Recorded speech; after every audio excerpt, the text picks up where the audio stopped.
বেশ কিছু অসঙ্গতি দেখতে পেয়েছি। সর্বপ্রথম, একটা সুষ্ঠু নির্বাচনের জন্য নির্বাচন কমিশনারের যে পরিমাণ প্রস্তুতি থাকার একটা মাত্র প্রস্তুতি তারা ভালোভাবে গ্রহণ করে নাই। আমরা একদম শুরু থেকেই বলি, যে কোনো নির্বাচনে প্রতিটা বিভিন্ন দলের পক্ষ থেকে অবশ্যই পুলিং এজেন্ট প্রয়োজন, কিন্তু আপনারা লক্ষ্য করেছেন পুলিং এজেন্ট রাখার জন্য আমরা গতকাল রাত বিশ্ববিদ্যালয় প্রশাসনের কাছে এসেছিলাম, কিন্তু বিশ্ববিদ্যালয় প্রশাসনে এসে যখন বললাম যে আমাদের রাখতে হবে, পুলিং এজেন্ট রাখতে হবে, কিন্তু ওনারা তখনই আবার সিদ্ধান্তে বসলেন যে তখন তারা মিটিং করতেছেন যে পুলিং এজেন্ট রাখবেন কি রাখবেন না। এটা আসলে অনেক আগেই করা দরকার ছিল, কিন্তু বিশ্ববিদ্যালয় প্রশাসন সেটা করেননি। রাতে যখন নির্দিষ্ট হলের যিনি অফিসার আছেন ওনার আমরা অ্যাপ্রোচ করছি যে আমাদের পুলিং এজেন্ট নিয়ে থাকবেন, তখন উনি বললেন আমি তো আসলে কিছু জানি না। এই হলো সমস্যা, এগুলো আসলে অনেক বেশি জানা দরকার ছিল, যদিও বিষয়টা পরবর্তীতে সলভ হয়েছে। 2 নম্বর যে বিষয়টা বলি, ক্যাম্পাসে বহিরাগত ছাত্রদলের আধিক্য লক্ষ্য করা যাচ্ছে। বিশ্ববিদ্যালয় প্রশাসন গতকাল বলেছিলেন আজকে সকাল 6টা থেকে বিশ্ববিদ্যালয় প্রাঙ্গণে সাবেক শিক্ষার্থী থাকতে পারবেন না, কিন্তু আপনারা লক্ষ্য করেছেন ক্যাম্পাসের বিভিন্ন পয়েন্টে এবং হলগুলোতে ছাত্রদলের আধিক্য লক্ষ্য করা গেছে, এবং তারা হচ্ছে সাবেক শিক্ষার্থী এবং ভোটারদের বিভিন্নভাবে ম্যানিপুলেট করার ট্রাই করছে। আমরা বিশ্ববিদ্যালয় যে নির্বাচন কমিশন আছেন ওনাদেরকে বারবার বলেছি স্যার এই পয়েন্টে এই ব্যক্তি এখানে আছেন, কিন্তু বিশ্ববিদ্যালয় প্রশাসন তাদের বিরুদ্ধে কোনো অ্যাকশন নেয়নি। এরপর আরও যদি বলি, আপনারা লক্ষ্য করেছেন ছাত্রদলের কেন্দ্রীয় সহসভাপতি হাফিজুর রহমান সোহান তিনি ক্যাম্পাসে রবীন্দ্রনাথ হলে অবস্থান করছেন। নির্বাচন চলাকালীন যেখানে উনি সাবেক শিক্ষার্থীরা যেখানে অবস্থান করতে পারবেন না, সেখানে কেন্দ্রীয় একজন নেতৃবৃন্দ অবস্থান করছেন। এটা আসলে আমাদের জন্য খুবই শঙ্কার জায়গা।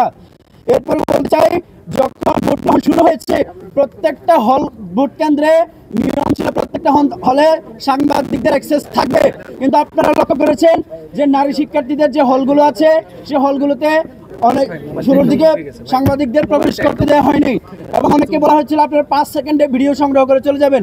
5 সেকেন্ডে আসলে কিছুই করা যায় না। তো এই বিষয়গুলো লক্ষ্য করা গেছে। এরপর হচ্ছে ব্যালট পেপারের কথা যদি বলি, আমরা বলেছিলাম যে আমরা প্রথমে যখন ব্যালট পেপার ছাপানো হয়েছে আমরা তখন জানতে পেরেছিলাম ব্যালট পেপার ছাপানো হয়েছে। এই বিষয়ে আমরা নির্বাচন কমিশনের সাথে কথা বলেছি, তারা স্বীকার করছেন 10% ব্যালট পেপার অতিরিক্ত ছাপানো হয়েছে।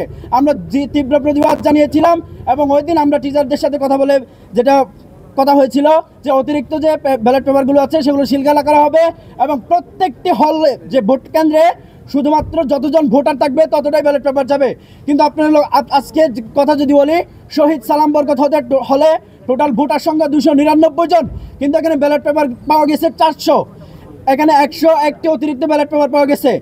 তারপরে মীর মোশাররফ হোসেন হলেও অতিরিক্ত ব্যালট পেপার পাওয়া গেছে, এরপরে রোকেয়া হলেও অতিরিক্ত ব্যালট পেপার পাওয়া গেছে। এইভাবে আমরা অবশ্য খবর পেয়েছি, এইভাবে আরও অনেকগুলো হলে অতিরিক্ত ব্যালট পেপার পাওয়া গেছে। এই বিষয়টা বিশ্ববিদ্যালয়ের যে সংশ্লিষ্ট হলগুলো আছে আমরা জিজ্ঞেস করেছিলাম অতিরিক্ত ব্যালট পেপার কেন, তখন তারা বললো যে আসলে বিষয়টা আমরা কোনো কিছু জানি না। এ হচ্ছে বিশ্ববিদ্যালয় প্রশাসনের নির্বাচন কমিশনারের প্রস্তুতি এবং যে নির্বাচন ব্যবস্থা। তারপরে যদি ভোটার তালিকার কথা বলি, ভোটার যে তালিকায় আছে সেখানে কথা ছিল প্রত্যেক ভোটারের ছবিযুক্ত নামের তালিকা থাকবে, সেখানে আমরা যে আমাদের যে আইডি কার্ডগুলো আছে সেগুলো শো করে আইডি ম্যাচ করে দেন হচ্ছে ভোট দিতে পারবে। কিন্তু তাজউদ্দিন হলে শিক্ষার্থীদের যে ছবিযুক্ত তালিকা থাকার কথা সেটা ছিল না, যার দরুন হচ্ছে এখানে অনেক হট্টগোল দেখা দিয়েছে, এবং যে এখন পর্যন্ত আমরা জানতে পারছি তাজউদ্দিন হলে ভোট গ্রহণ বন্ধ আছে, একই সাথে বঙ্গমাতা হলে ভোট গ্রহণ বন্ধ আছে। তো এই বিষয়গুলো যে ভোটার তালিকা অসঙ্গতি লক্ষ্য করা গেছে। এরপরে বলি যে আমাদের বিরুদ্ধে একটা মিথ্যাচার করে পরিকল্পিত মব সৃষ্টি করা হচ্ছে, কারণ বিশ্ববিদ্যালয়ের যে নির্বাচন কমিশন আসে ওনারা বলেছিলেন ভোট কেন্দ্রের 100 গজ পরে যে বিভিন্ন আমাদের যে ব্যালট পেপারগুলো আছে কি বলে লিফলেট প্যানেল পরিচিতি আছে, প্যানেল পরিচিতি বিতরণ করা যাবে 100 গজের বাইরে। আমরা 21 নং হলে সে 100 গজের বাইরে আমরা লিফলেট বিতরণ করেছিলাম, কিন্তু একটা পক্ষ লিফলেট বিতরণকে কেন্দ্র করে মব সৃষ্টি করছে এবং ছাত্র শিবিরের বিরুদ্ধে মিথ্যাচার করছে। আমরা বলে দিতে চাই এটা বিশ্ববিদ্যালয় প্রশাসনের বা নির্বাচন কমিশনের পারমিশন ছিল, এক্ষেত্রে ছাত্র শিবির কোনো দোষ করেনি।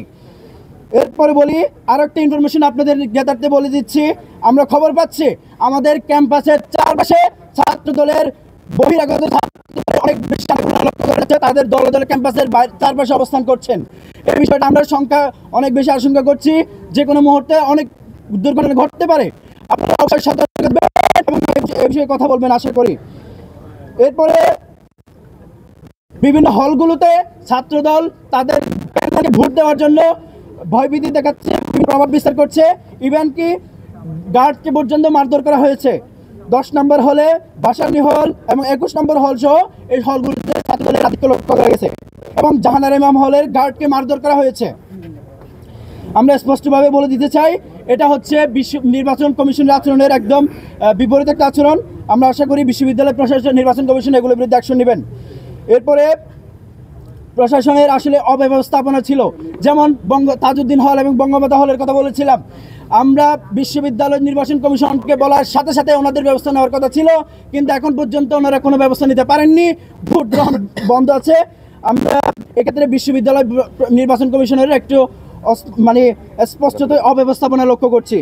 সর্বশেষ বলি, আমরা যেখানেই ঝামেলা দেখতে পাচ্ছি, আমাদের বিশ্ববিদ্যালয় নির্বাচন কমিশনের কথা ছিল বিশ্ববিদ্যালয়